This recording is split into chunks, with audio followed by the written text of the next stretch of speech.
My name is Annie Scranton, and I'm the founder and president of Pace Public Relations. And today I'm going to be talking to you about 5 steps for being your own publicist. So the first really important step is to make sure that you've perfected your message. You want to make sure you have your elevator pitch down cold. So who you are, what is the unique value that you're bringing to a client? Most importantly, what is the client's or the prospective client's return on investment that they're going to get from working with you? You need to make it explicitly clear that by working with you, the client will achieve X, and then explain why you're the best one suited for the job. What makes you uniquely different in this situation? After you figure out your branding, you need to make sure that your messaging is uniform across all platforms. So you want to make sure that on your website, your press materials, and your social media, the way that you're describing yourself is the same and consistent across all of those platforms.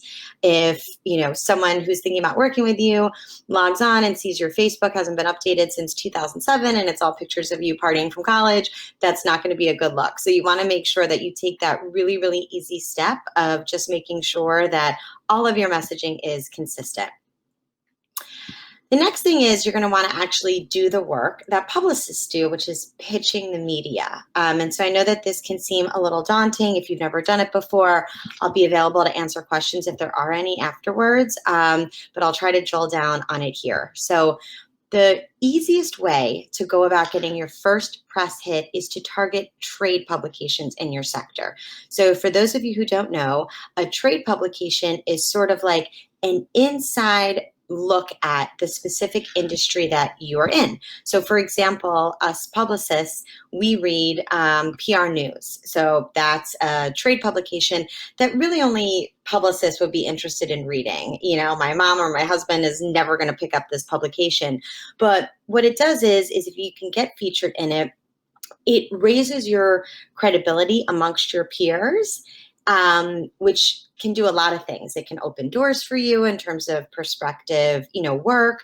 It can help you collaborate with others in the field, but it also can really provide a nice reference piece, so to speak, on who you are and what you do. And you can use that press on your website or in your marketing materials. So do some research, and just whatever field you're in, whether it's tech, law, medicine, marketing, there's trade publications within each sector. So definitely start there.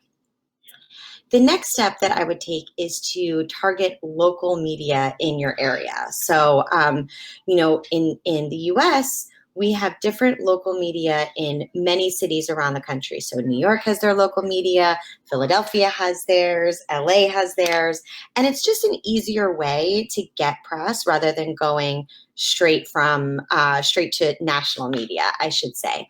So my tips for going about getting local media is obviously figure out, well, if you're not in a city, what's the closest city, and then target that research. In the States, in each major city, we have 3 or 4 affiliates: ABC, CBS, NBC, Fox, and then sometimes there's a local independent one. So do your research and find out what local affiliates are in the city that you're living in.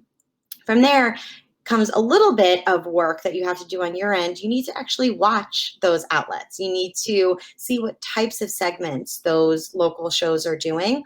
Sometimes they have, in the evening news, a local business spotlight. Sometimes they might have a morning show where they can have a guest on set one-on-one, where they talk about a local business or an event that's happening locally. You need to take whatever your specific company is doing, whatever event you have coming up, and you need to make sure that it makes sense for the news outlet that you're pitching. You can do that by watching online videos of the content, by following different journalists from those outlets on Twitter, on different social media platforms, and then figuring out, how do you make it interesting for the viewer at home? We all think that whatever event we're launching, whatever we're promoting is the most interesting thing in the world.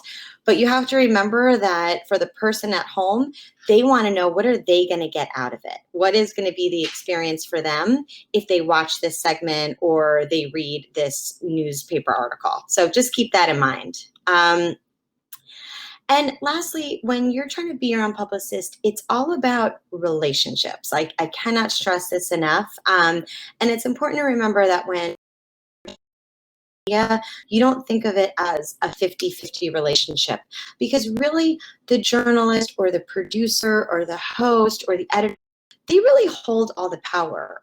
You don't have they don't owe you, they're not obligated to cover what you're pitching them. So just understand that, and understand that the person you're pitching on the other end is a real person. They're a person just like me and you. So think of that when you're sending through an email. A lot of people starting out will think, oh, well, I'll just write a press release and just copy and paste that and just send it off, to the assignment desk.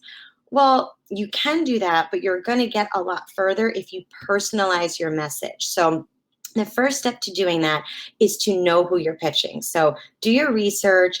Everybody's on LinkedIn, everyone's on Twitter, most of the news outlets have updated websites. So understand who you're pitching. And by that, I mean, go back and look at the past stories they've done for the past week. Watch them, read them, think about them, see what the interaction is to them on social media. And then when you draft an email to the journalist that you're reaching out to, reference the fact that you've read or watched their content. They're going to be really flattered that and impressed that you took the time to actually get to know them, and the type of stories that they're interested in. From there, you'll be able to have more of an insight about how to properly pitch your story to them. Because you can say something like, I saw last week you covered this company in this way. I was thinking a cool follow-up story, or maybe, you might like this idea based on what I've viewed before. It'll just help if you do it in that way. When you're trying to develop relationships with media, networking and communication is key. So anytime that there's local events that you think media might be covering, it's good to attend.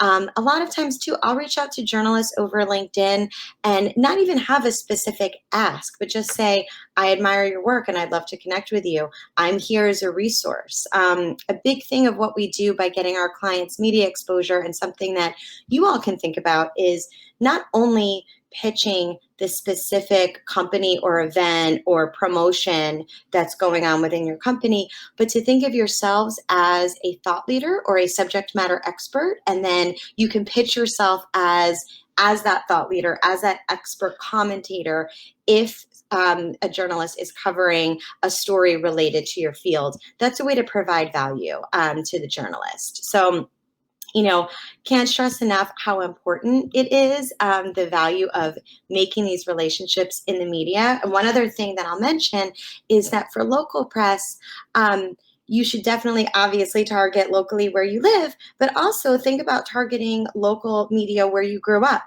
or where you went to college. There's oftentimes opportunities in those markets as well, that can help to gain the exposure. I've been doing this for 11 years, and the thing that I'll say is that nothing raises one's credibility and brand awareness by earned media placement. Real journalistic, real opportunities in the media. But the first step to doing that is having your branding and your messaging really cleaned up, and then doing your research and pitching journalists in the best way possible. So that's it for me today. I hope you all get in touch, and thank you for stopping by.